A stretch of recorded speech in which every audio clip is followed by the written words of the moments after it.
আমাদের বাড়ির সামনে ছোট্ট একটা বাগান আছে। গতকাল নতুন কিছু ফুলের চারা কিনে এনেছিলাম, গোলাপ, রজনীগন্ধা, গাঁদা।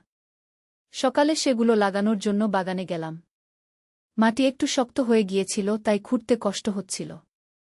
ছেলে দেখে বলল, মা, আমি সাহায্য করি। সে একটা কোদাল এনে মাটি নরম করে দিল। আমরা দুজনে মিলে একটা একটা করে চারা রোপণ করতে লাগলাম। সে একটা গোলাপের চারা মাটিতে বসিয়ে পানি দিতে দিতে বলল, মা, এই গাছটা বড় হয়ে কত সুন্দর ফুল দেবে। আমি বললাম, হ্যাঁ, যত্ন নিলে সব গাছই ভালো ফুল দেয়। সে মাটি থেকে হাত মুছে আমার দিকে তাকিয়ে বলল, মা, তুমিও তো একটা ফুলের মতো। তোমার যত্ন নেওয়ার জন্য আমি আছি। আমি হেসে বললাম, আমি তো বুড়ি হয়ে গেছি। সে মাথা নেড়ে বলল, না মা, তুমি এখনও খুব সুন্দর। এই গোলাপের চেয়েও সুন্দর। আমার গাল লাল হয়ে গেল। সে মাটিতে হাঁটু গেড়ে বসে আমার হাত ধরে বলল, মা, এই বাগানের মতো আমাদের সংসারও হোক। তুমি আমার স্ত্রী হয়ে এই বাগানের মতো আমাদের জীবন সাজাও। আমি তোমাকে ভালোবাসি, বিয়ে করো আমাকে। ফুলের সুগন্ধে ভরা বাগানে তার প্রেমের কথা শুনে আমার মন দোদুল্যমান হয়ে উঠল। এই গল্পটি সম্পূর্ণ শুনলে আপনাদের পানি অটোমেটিক বের হয়ে যাবে, সো যত দ্রুত সম্ভব হাতের কাছে টিস্যু নিয়ে বসে পড়ুন। বিছানার চাদর যেন নষ্ট না হয় সেটা সম্পূর্ণ খেয়াল রাখার অনুরোধ জানিয়ে গল্পটি এখন শুরু করব। তার আগে সর্বশেষ অনুরোধ, দয়া করে এমন পানি বের করার গল্প নিয়মিত শুনতে আমাদের চ্যানেলটি সকলেই সাবস্ক্রাইব করুন। ধন্যবাদ। হ্যালো বন্ধুরা, আমার নাম প্রিয়া দাস। আমার বয়স ৪৩ বছর। আমার স্বামীর নাম সুভাষ দাস, বয়স ৪৬ বছর। আমাদের ২ সন্তান, রবিন আর নীলিমা। রবিন ২০ বছর বয়সী, কলেজে পড়ে। নীলিমা ১৩ বছর বয়সী, স্কুলে যায়। আজ খুব ভোরে ঘুম থেকে উঠেছিলাম। বাইরে হালকা বৃষ্টি হচ্ছিল। আমার মনে পড়ল গতকাল রবিনের সাথে যে কথা হয়েছিল সেটা। সে বলেছিল যে আমাদের বাগানে নতুন কিছু গাছ লাগালে ভালো হয়। আসলে আমাদের বাড়ির সামনে একটা ছোট্ট জমি আছে যেটা অনেক দিন ধরে ফাঁকা পড়ে আছে। সেখানে আগে একটা পুরনো আমগাছ ছিল, কিন্তু গত বছর ঝড়ে উপড়ে গিয়েছিল। রবিন খুব প্রকৃতিপ্রেমী ছেলে। ছোটবেলা থেকেই গাছপালা নিয়ে খুব আগ্রহী। সে বল যে আমরা যদি সেখানে একটা সুন্দর ছোট্ট বাগান বানাই তাহলে বাড়িটা আরও সুন্দর দেখাবে। আমিও তার কথায় রাজি হয়ে গেলাম। সকালে নাশতার পর আমরা দুজন মিলে স্থানীয় নার্সারিতে গেলাম। সেখানে অনেক ধরনের ফুলের চারা ছিল। রবিন বল যে আমরা গোলাপ, জবা, বেলি, গাঁদা আর কয়েকটা রজনীগন্ধার চারা নিয়ে যাই। আমি আরও কিছু সবজির চারাও নিলাম, টমেটো, মরিচ আর ধনেপাতার। নার্সারির মালিক রহিম কাকা আমাদের দেখে খুব খুশি হলেন। তিনি বললেন, প্রিয়া আপা, আপনার ছেলেটার মতো প্রকৃতিপ্রেমী ছেলে আজকাল খুব কমই দেখা যায়। এই ছেলে নিশ্চয়ই খুব ভালো মানুষ হবে। রবিন একটু লজ্জা পেয়ে গেল। বাড়ি ফিরে এসে আমরা কাজ শুরু করলাম। প্রথমে জমিটা পরিষ্কার করতে হলো। অনেক ঘাস আর আগাছা জন্মেছিল। রবিন একটা কোদাল দিয়ে মাটি খুঁড়তে লাগল। আমি ঝাড়ু দিয়ে পাতা আর আবর্জনা সাফ করলাম। কাজ করতে করতে আমরা গল্পগুজব করছিলাম। রবিন বল যে সে কলেজে বটানি নিয়ে পড়াশোনা করতে চায়। গাছপালা নিয়ে গবেষণা করতে তার খুব ইচ্ছা। আমি তাকে অনুপ্রেরণা দিলাম। বললাম যে যা ভালো লাগে সেটাই করবে, আমরা সব সময় তার পাশে আছি। দুপুরের খাওয়ার সময় সুভাষ অফিস থেকে ফিরল। সে আমাদের কাজ দেখে খুব খুশি হল। সে বল যে সন্ধ্যায় সে ও কাজে হাত লাগাবে। নীলিমা স্কুল থেকে ফিরে এসে আমাদের সাথে যোগ দিল। সে বল যে সে রঙিন ফুলের ব্যবস্থা করবে। বিকেলে আমরা আবার কাজে লেগে গেলাম। মাটি খোঁড়া, সার দেওয়া, পানির ব্যবস্থা করা, সব কিছুই পরিকল্পনা মতো এগিয়ে চল। রবিন খুব যত্ন করে প্রতিটা চারা লাগাল। প্রতিটা গাছের জন্য আলাদা আলাদা জায়গা নির্বাচন করল যাতে সূর্যের আলো এবং পানি পর্যাপ্ত পায়। সে গোলাপের চারা লাগানোর সময় বলল, মা, এই গাছটা বড় হয়ে খুব সুন্দর লাল গোলাপ দেবে। তুমি সেগুলো চুলে লাগাতে পারবে। আমি হেসে বললাম, আমার মতো বুড়ি মানুষ আবার ফুল লাগাবো? সে গম্ভীর হয়ে বলল, তুমি বুড়ি কেন মা? তুমি তো আমার কাছে এই গোলাপের চেয়েও সুন্দর গু। তার কথা শুনে আমার মুখ লাল হয়ে গেল। এমন সময় হঠাৎ করে মাটির নিচ থেকে একটা অদ্ভুত আওয়াজ আসতে লাগল। প্রথমে মনে হলো যেন কেউ কাঁদছে। তারপর সেই কান্নার আওয়াজটা ধীরে ধীরে জোরে হতে লাগল। আমরা সবাই ভয় পেয়ে গেলাম। রবিন কোদাল রেখে দিল। নীলিমা আমার কাছে এসে দাঁড়াল। সুভাষ ও কাজ বন্ধ করে আমাদের দিকে এল। এটা কি আওয়াজ? সুভাষ জিজ্ঞেস করল। জানি না, হঠাৎ করে শুরু হয়েছে, আমি বললাম। আওয়াজটা আরও জোরে হতে লাগল। মনে হচ্ছিল যেন কেউ মাটির নিচ থেকে আমাদের ডাকছে। রবিন সাহস করে বলল, আমরা খোঁড়াখুড়ি করে দেখি কি আছে গু। সুভাষ বলল, না, এটা বিপজ্জনক হতে পারে। আমরা এলাকার বয়স্কদের সাথে কথা বলি। কিন্তু রবিন খুবই কৌতূহলী। সে বলল, মা, আমরা শুধু একটু দেখি। যদি কিছু বিপজ্জনক মনে হয় তাহলে আমরা কাজ বন্ধ করে দেব গু। আমি দ্বিধায় পড়ে গেলাম। একদিকে ভয় লাগছিল, অন্যদিকে কৌতূহল হচ্ছিল। সুভাষ বলল, ঠিক আছে, তবে খুব সাবধানে। রবিন আবার কোদাল নিয়ে মাটি খুঁড়তে শুরু করল। প্রায় 2 ফুট খোঁড়ার পর একটা পুরনো কাঠের বাক্স বের হল। বাক্সটা দেখতে অনেক পুরনো লাগছিল। উপরে কিছু অদ্ভুত চিহ্ন খোদাই করা ছিল। আওয়াজটা হঠাৎ করে বন্ধ হয়ে গেল। চারপাশে নিস্তব্ধতা নেমে এল। এটা কি? নীলিমা কাপা গলা জিজ্ঞেস করল। রবিন বাক্সটা তুলে আনল। বাক্সটা খুলতে যাওয়ার সময় সুভাষ তাকে থামাল। একটু অপেক্ষা কর। আমরা এটা ঘরে নিয়ে গিয়ে দেখি। আমরা বাক্সটা নিয়ে ঘরে গেলাম। বসার ঘরে সবাই একসাথে বসলাম। রবিন খুব সাবধানে বাক্সটা খুল। ভেতরে একটা পুরনো ডায়েরি, কিছু ছবি, একটা চাবি আর একটা নকশা করা কাগজ ছিল। ডায়েরিটা খুলে দেখলাম সেটা প্রায় 50 বছর আগের। লেখা ছিল রমেশচন্দ্র রায়ের ডায়েরি, 1975 সাল।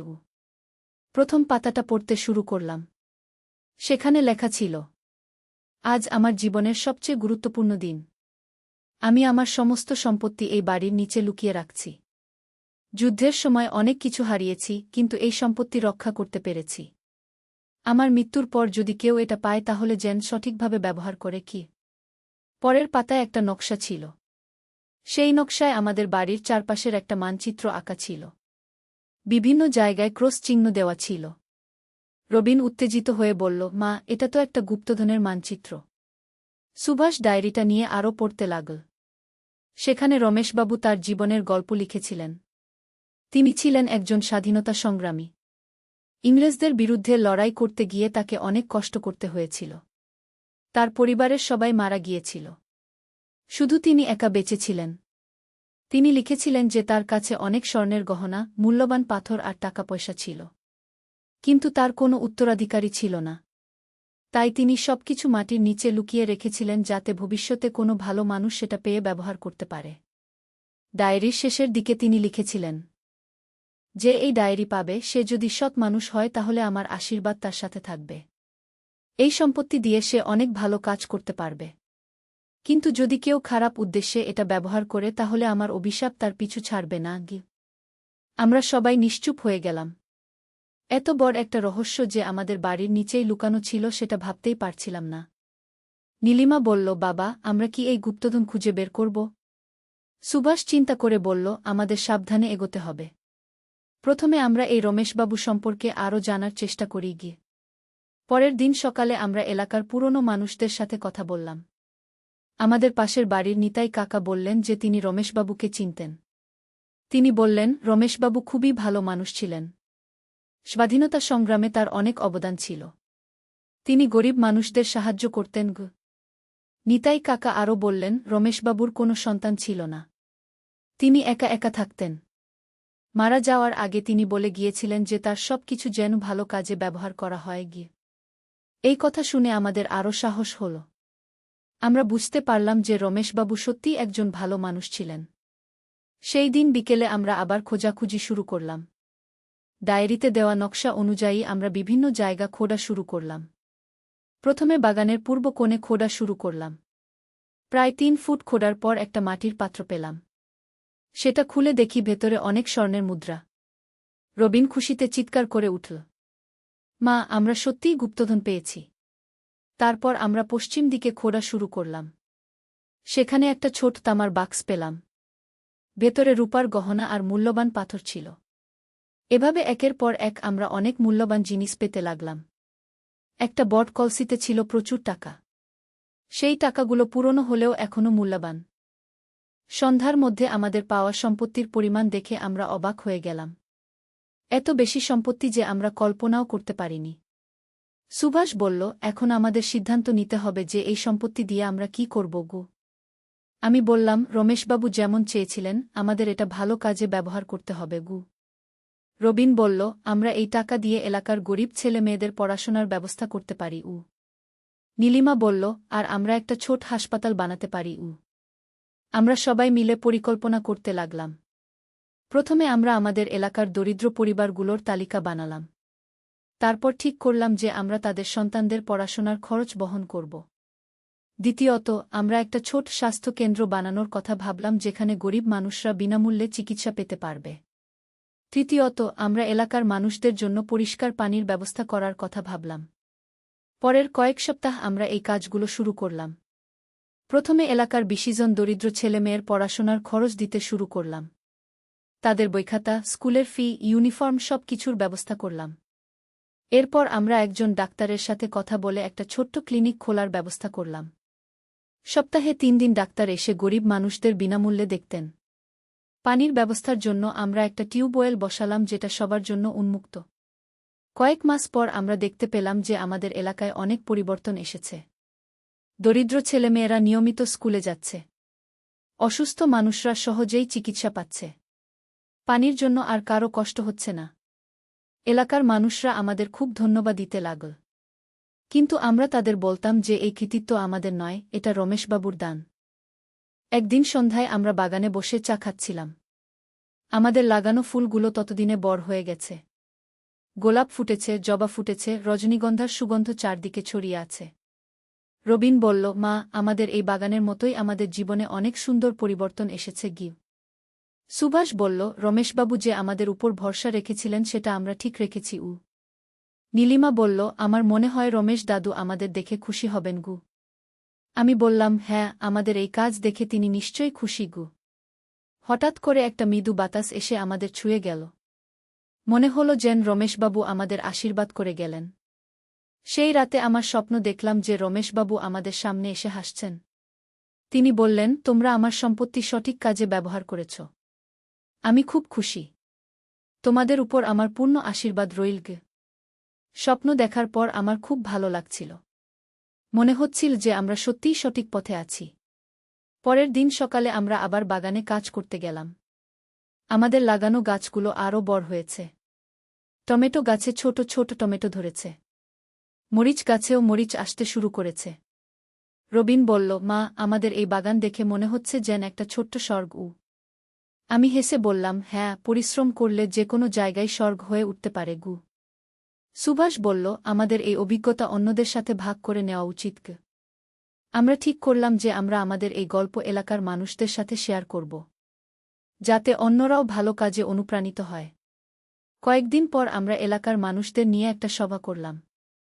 সেই সভায় আমরা রমেশবাবুর গল্প বললাম। কিভাবে তিনি তার সারা জীবনের সঞ্চয় ভালো কাজের জন্য রেখে গেছেন সেটা বললাম। এলাকার মানুষরা আমাদের গল্প শুনে খুব অনুপ্রাণিত হল। তারা বলল যে তারাও আমাদের সাথে যোগ দিতে চায়। একজন বয়স্ক মানুষ বললেন, আমার কাছে কিছু জমি আছে। সেখানে আমরা একটা স্কুল বানাতে পারি। আরেকজন বললেন, আমি একজন শিক্ষক। আমি বিনামূল্যে পড়াতে পারি। এভাবে একে একে সবাই এগিয়ে এল। আমরা বুঝতে পারলাম যে ভালো কাজ সংক্রামক। একজন শুরু করলে অনেকে যোগ দেয়া। পরের মাসেই আমরা একটা ছোট্ট স্কুল খোলার কাজ শুরু করলাম। রমেশবাবুর দেওয়া টাকা দিয়ে আমরা স্কুলের জন্য জমি কিনলাম এবং একটা ছোট্ট ভবন তৈরি করলাম। স্কুলের নাম দিলাম রমেশচন্দ্র রায় বিনামূল্য পাঠশালা। সেখানে গরিব পরিবারের ছেলেমেয়েরা বিনামূল্যে পড়তে পারে। রবিন বল যে সে কলেজ শেষ করার পর এই স্কুলে শিক্ষকতা করবে। নীলিমাও বল যে সে বড় হয়ে গরিব বাচ্চাদের পড়াবে। আমি ভাবলাম যে রমেশবাবুর একটা সন্তান না থাকলেও তিনি আমাদের মাধ্যমে অনেক সন্তান পেয়েছেন, যারা তার আদর্শ এগিয়ে নিয়ে যাবে। 1 বছর পর আমাদের এলাকায় অনেক পরিবর্তন এসেছে। শিক্ষার হার বেড়েছে, স্বাস্থ্যসেবা উন্নত হয়েছে, দারিদ্র্য কমেছে। সবচেয়ে বড় কথা হল মানুষের মধ্যে পরস্পরকে সাহায্য করার মানসিকতা বেড়েছে। যখন কেউ সমস্যায় পড়ে তখন সবাই মিলে সাহায্য করে। আমাদের বাগানটাও এখন খুব সুন্দর হয়ে উঠেছে। বিভিন্ন রঙের ফুল ফুটে আছে। সবজিও ভালো হয়েছে। প্রতিদিন সকালে আমরা বাগানে বসে চা খাই আর রমেশবাবুর কথা মনে করি। রবিন এখন কলেজে বটানি নিয়ে পড়াশোনা করছে। সে বলে যে ভবিষ্যতে সে আরও উন্নত ধরনের চাষাবাদ শেখাবে যাতে মানুষ আরও ভালো ফসল পায়। নীলিমা স্কুলে খুব ভালো রেজাল্ট করছে। সে বলে যে সে ডাক্তার হয়ে গরিব মানুষদের সেবা করবে। সুভাষ অফিসের কাজের পাশাপাশি স্থানীয় উন্নয়ন কাজে সময় দিচ্ছে। সে একটা সমিতি গঠন করেছে যেটা এলাকার উন্নয়নে কাজ করে। আর আমি প্রতিদিন রমেশবাবুর কবরে ফুল দিয়ে আসি। তার কবরটা আমাদের বাগানের পাশেই। আমি তাকে বলি যে তার দেওয়া সম্পত্তি দিয়ে আমরা কি কি ভালো কাজ করছি। মাঝে মাঝে মনে হয় যেন তিনি আমার কথা শুনছেন এবং খুশি হচ্ছেন। এই গল্পের মাধ্যমে আমি বুঝেছি যে সত্যিকারের সম্পত্তি হল সেই কাজ যা মানুষের উপকারে আসে। রমেশবাবু একা ছিলেন, কিন্তু তার ভালো কাজের মাধ্যমে তিনি অমর হয়ে আছেন। আজও যখন এলাকার কোনো বাচ্চা স্কুলে যায়, কোনো অসুস্থ মানুষ চিকিৎসা পায়, কিংবা কোনো দরিদ্র পরিবার সাহায্য পায়, তখন আমার মনে পড়ে রমেশবাবুর কথা। আমাদের বাগানের ফুলগুলো প্রতিদিন নতুন করে ফোটে। ঠিক তেমনি রমেশবাবুর আদর্শ প্রতিদিন নতুন করে আমাদের মধ্যে ফুটে ওঠে। রবিন এখনও প্রতিদিন আমাকে বলে যে আমি তার কাছে ফুলের মতো সুন্দর। কিন্তু এখন আমি জানি যে সত্যিকারের সৌন্দর্য হল মনের সৌন্দর্য। যে মন অন্যের উপকার করে সেই মনই সবচেয়ে সুন্দর। আমাদের এই ছোট্ট পরিবার এখন আরও বড় হয়েছে। কারণ এলাকার সব মানুষই এখন আমাদের পরিবারের মতো। আমরা সবাই মিলে একসাথে থাকি, একসাথে কাজ করি, একসাথে খুশি হই। রমেশবাবুর দেওয়া সেই গুপ্তধন আমাদের জীবনে শুধু টাকা পয়সাই আনেনি, এনেছে অনেক ভালোবাসা, অনেক সম্মান, অনেক খুশি। আমার মনে হয় এটাই জীবনের সবচেয়ে বড় গুপ্তধন, মানুষের ভালোবাসা আর সম্মান। আজ যখন আমি এই গল্প বলছি তখনও আমাদের সেই বাগানে ফুল ফুটে আছে। রজনীগন্ধার সুগন্ধ এখনও আমাদের ঘরে আসে। আর আমার মনে হয় যেন রমেশবাবুর আশীর্বাদও সেই সুগন্ধের সাথে আমাদের কাছে আসে। এই হল আমাদের গুপ্তধনের গল্প। একটা গল্প যেটা শুরু হয়েছিল বাগানে ফুল লাগানো দিয়ে আর শেষ হল পুরো এলাকায় ভালোবাসার ফুল ফোটানো দিয়ে গিয়ে।